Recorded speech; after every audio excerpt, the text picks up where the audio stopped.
I'm attempting the biggest pho challenge I've ever seen, and it's filled with over 1.5 pounds of meat as well as over 1.5 pounds of, but what really makes this challenge so tough and is why it's claimed countless victims is because there's 3.5 liters of broth, which you must also finish in order to complete the challenge.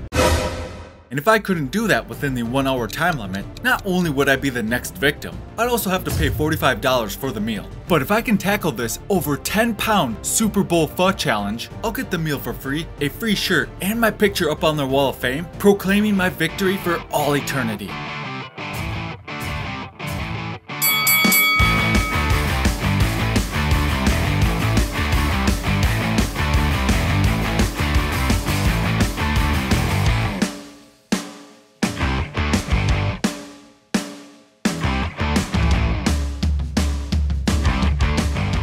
And the battle is on, here at my pho bar in the Jindalee area of Brisbane, Queensland of Australia. And it's here that I'll be attempting their Super Bowl challenge. And oh my, nearly a whole gallon of broth for this bad boy. Jeez, that's a challenge nearly in itself. But I was not going to let this hold me back. So I grabbed my mighty big fork and started off like I always do, by getting a big, heaping ton of noodles and meat and then going to town and sending it down. And man, was I enjoying my time sending it down, because this pho challenge was, dare I say, pho-nominal. But yeah, it was delicious. Right away, you get a burst of this nice, deep, savory flavor from the broth and the spices. And the noodles, they're cooked just right, and also soak up a lot of those flavors from the broth and the meat. And the meat, oh man, so soft and so succulent and tender, it nearly melts in your mouth.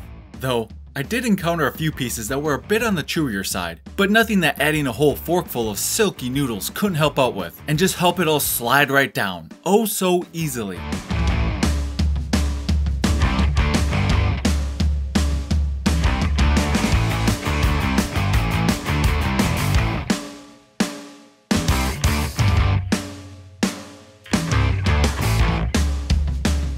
While I did thoroughly enjoy each forkload of pho, I was on the clock here. And speaking of time, the record holder for this challenge is none other than the big man himself, Randy Santel, who is one of the few to complete this challenge with a finishing time of 21 minutes and 48 seconds. Now, I did keep that in the back of my mind here, as I had actually brewed up a strategy before my challenge began, part of which was actually cooling off my challenge with some chilled water, just because this big bowl of pho was piping hot when it came out. Which, the restaurant was okay with me doing this, though ice would have been more ideal here. But they informed me that their ice machine wasn't working. And before you start wondering if this was some sort of trickery, I don't think it was, because they were telling other customers that the ice machine was out of order, and what little ice they did have on hand was reserved for certain specialty drinks. And if they were going to go through all that effort just to keep the lie alive, well, bravo. I commend the dedication and commitment. And while I could have blown on it, or gave it more time to cool off, ain't nobody got time for that. Exactly. So I used just enough chilled water, so it just wouldn't absolutely melt and obliterate the inside of my mouth, and not use a single drop more.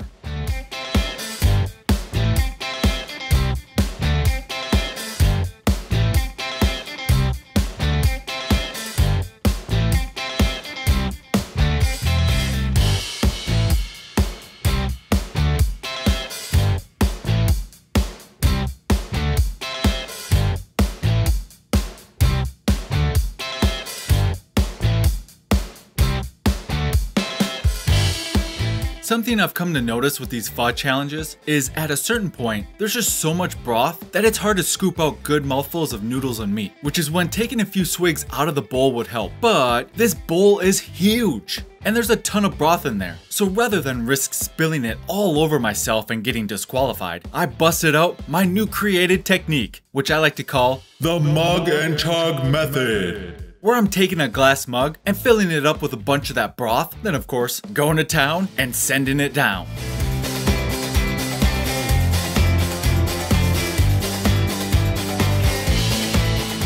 I'll be honest, I thought this was kind of genius, because one, it'd make drinking the broth a whole lot easier, and I don't run the risk of spilling that big bowl as I mentioned before. But number two, the handle on the glass mug here really helps with making sure I have a good grip, so it wouldn't slip out of my hands from being coated with the broth. And I would love to know what you think of this created mug and chug method in the comments down below.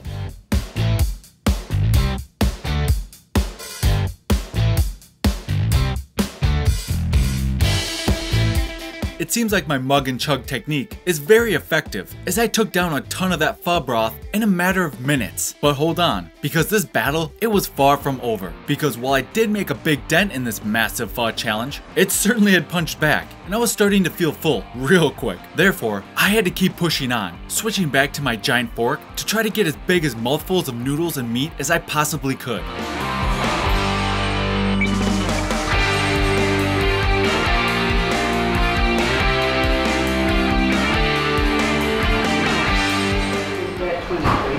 Oh, that was gross. Oh, those are, yeah, they're weird texture.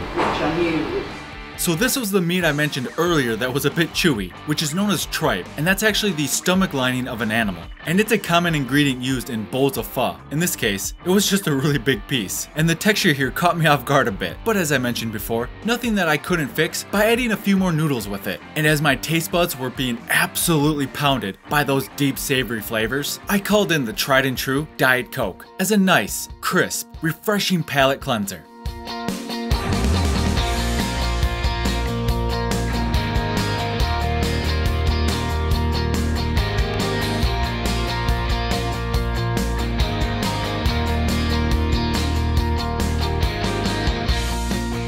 With the amount of pho that remained, I felt comfortable enough to stand up and let that stomach just really stretch and get the last bit of broth.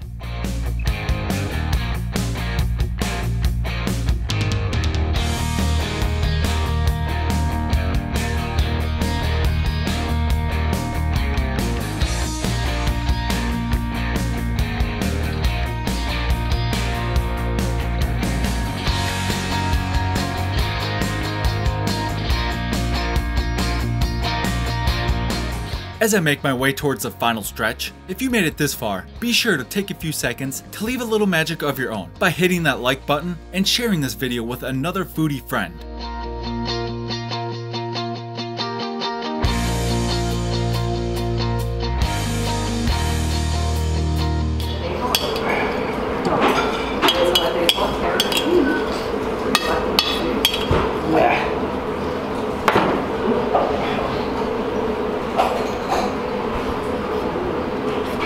Done. 1547.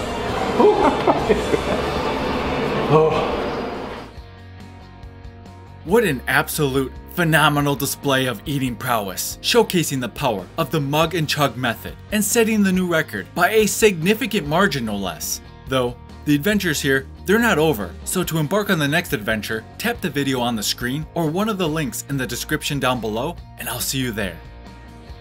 One more for good measure. Man up. Oh, food baby. Yeah, food baby. Huge baby. Solid. Oh.